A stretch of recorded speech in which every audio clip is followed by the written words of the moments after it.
Bonjour! Aujourd'hui, je vais répondre aux questions de nos amis du Cirbit. Donc, je vais commencer avec la question d'Adrien. Adrien, tu m'avais posé la question par rapport à la communication, si c'était facile, puis comment est-ce qu'elle se faisait la communication internationale. Donc, la communication, c'est la même affaire qu'au Canada. On a les ordinateurs, on a également les téléphones, Internet, comme c'est au Canada. C'est facile de les utiliser. Le réseau, le Wi-Fi, c'est comme au Québec aussi. Et puis, c'est quand même assez présent dans la ville d'Hanoï, je te dirais.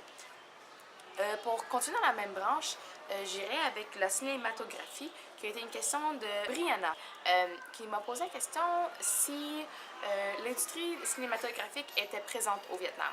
Donc, pour répondre à ta question, ça a été inventé, mais dans le fond, la première industrie cinématographique a été inventée en 1920. C'est Huang Quai Film Company, mais c'était davantage des films qui utilisaient la propagande.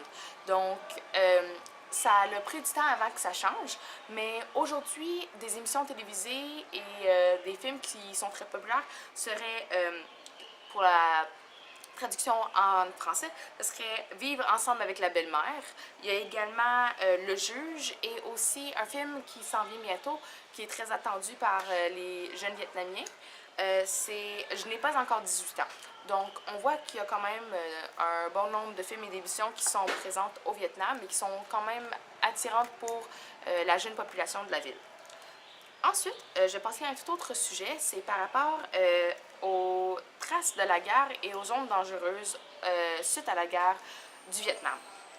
Donc, premièrement, pour répondre à Michael, il n'y a plus vraiment de zones dangereuses au Vietnam. En fait, c'est plutôt sécuritaire, mais par contre, il y a encore des dépôts de la guerre. Par exemple, il y a une personne, il n'y a pas très longtemps, qui a retrouvé d'une bombe en dessous de sa maison. Et puis, ils ont contacté la police, mais il n'y a aucun danger par rapport à tout cela. Mais, comme j'ai dit, c'est sûr qu'il reste encore des traces. Et pour justement faire le lien avec la question d'Isaac, s'il restait des traces de la guerre, c'est certain. En fait, une des traces significatives, c'est le village de l'amitié. En fait, c'est un village où l'on retrouve des gens qui ont été affectés par la guerre.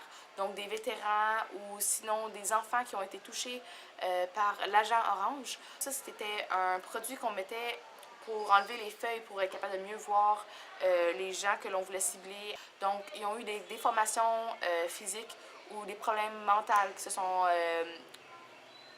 sont développés durant la grossesse. Et puis, les enfants sont débarqués et abandonnés dans cette place-là. Donc, ça, c'est quand même une bonne trace de guerre. Sinon, il y a des bâtiments tels que la prison Hualo, qui est en fait une prison où il y avait des prisonniers de la guerre.